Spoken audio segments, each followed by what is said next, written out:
Okay, for our afternoon session here in the Media Center, we have Kyle Larson that is with us, and Kyle certainly is off to a big start here in 2014, and both the NASCAR Sprint Cup Series, where he's running for a championship, and certainly in the NASCAR Nationwide Series, where he has a victory already this year, and he'll be doing a little double duty again here this weekend. He'll race here tonight in the number 42 Cartwheel Chevrolet in the NASCAR Nationwide Series, and then tomorrow night he'll be behind the wheel of the number 42 Target Chevrolet for Ganassi Racing with Felix Sabates. Kyle, a couple things I might ask you about. First, I know you got a new sponsor, I believe, on one of the quarter panels. You might want to talk about that, and then just talk about the challenges that Darlington brings, particularly for a young driver like yourself. Maybe talk about that sponsor a little bit first there. Yeah, it's nice to have one of Target's partners on the quarter panel this week. It's P3 by Kraft. It's just a little snack with meat, cheese, and nuts. So nice to get a little snack in during this long day today that we're having. So. And then, as far as Darlington goes, it's definitely the toughest track we go to, I think. It's both ends are so different.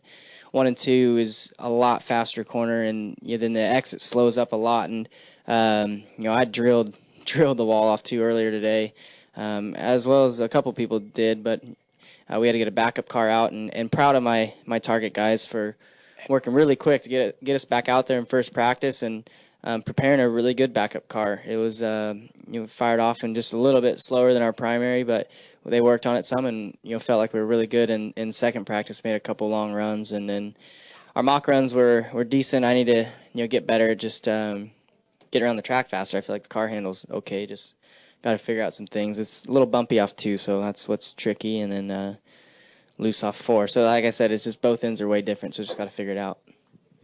All right, we'll take some questions now for Kyle. We'll start here with Thomas, and then we'll go to Ed, and then we'll go to Kelly.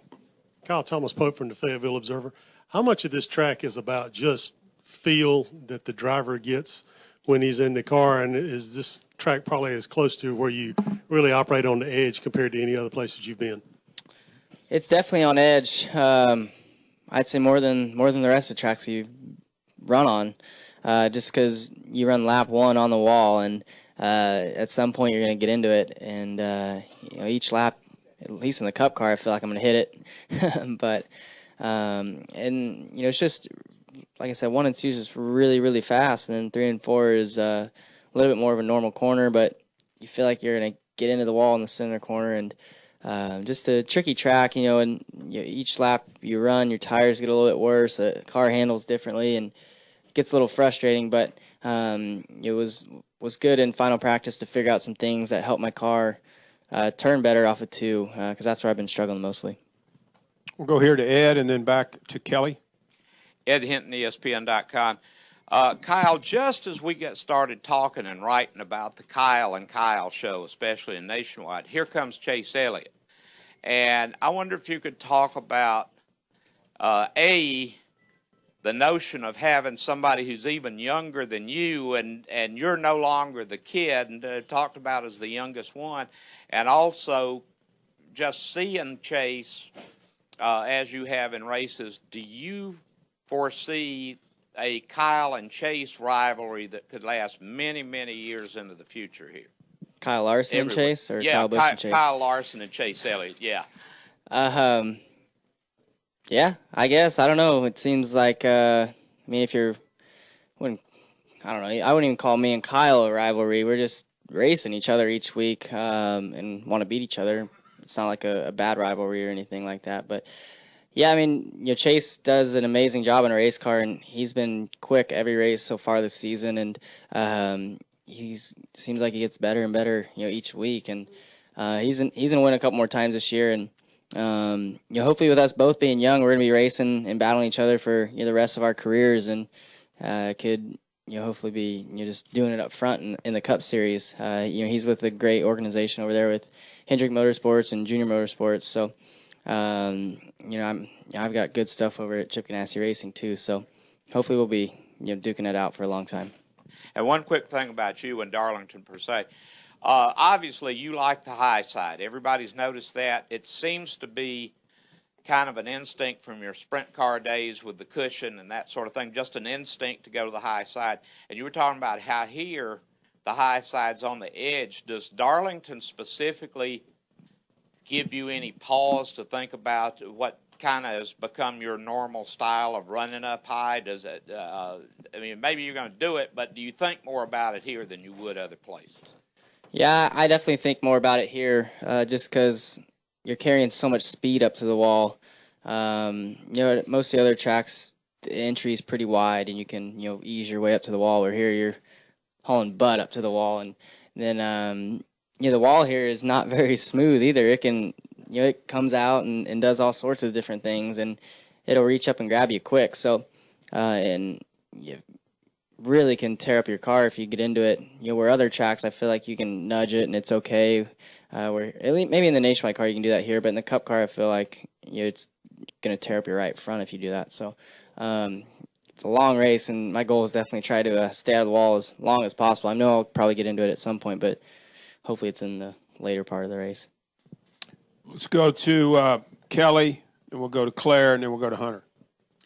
Kelly Crandall from Popular Speed over here, Kyle. After 7 races, if you could just assess your season with the team, your confidence, what the team's doing good, bad, and things like that. Yeah, we've been good every week. Every week I feel like we've had great speed. Our car's been in the top 10. I feel like most races, Martinsville was probably our worst one, and that's a lot of it to do with me. So I think they've done a great job. The first couple races we made some mistakes, but now it seems like we've kind of got some momentum and figuring things out, and the races have been going smoother for us, and we've been getting solid finishes. So just got to keep that little streak going and just be consistent, because so far there's been a lot of winners. So you got to put yourself in position for later in the season. If the 16 fill up and you don't have a win, but I feel like we should get a win here shortly.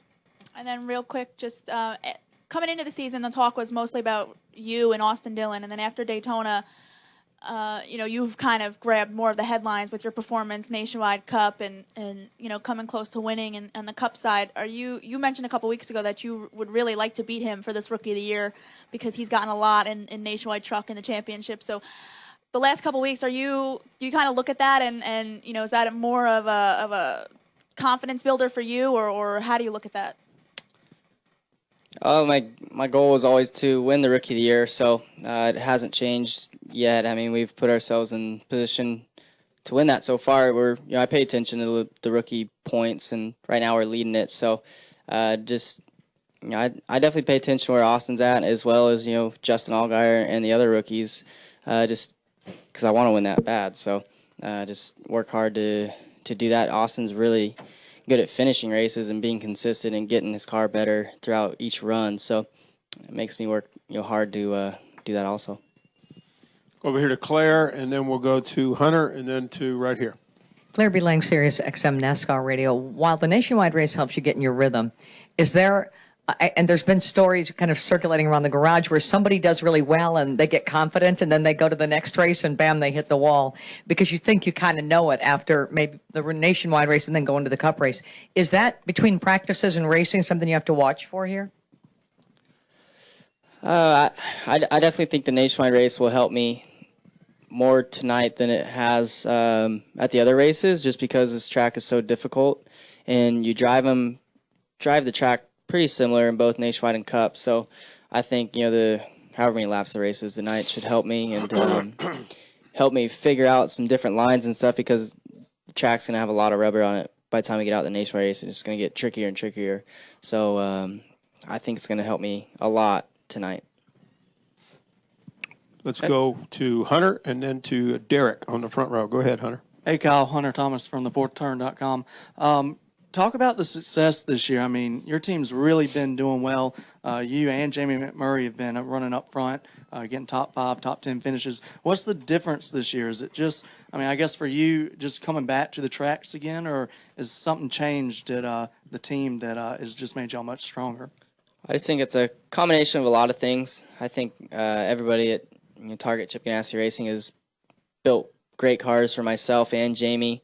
Jamie has a new crew chief. I'm new there in the 42 car, and I just think the chemistry over there is really good right now. And me and Jamie, work really well together. We can talk to each other very easily. We've been talking a lot this week just because it's a difficult track, and the crew chiefs and engineers work really hard to make our cars better. And I just think everybody's just getting along really well and gelling, and that pays off. Let's go up here, front row, Derek. Hey, Kyle. Derek Phillips, Watchbox, Columbia, South Carolina. You're already in your backup car. I'm curious as far as testing here and, running through practice, excuse me. How tough is this track compared to other tracks on the circuit for you? Yeah, it's the toughest track we go to, I think.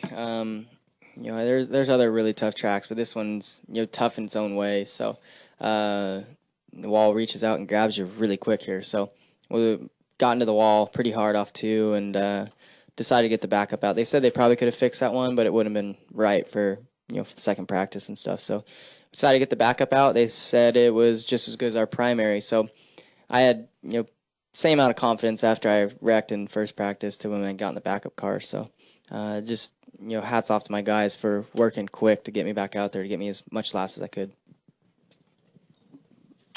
Other questions for Kyle? Before we go, I just want to mention as well, Kyle reminds me that Kyle is a graduate or alumni, I guess, of our NASCAR Next program.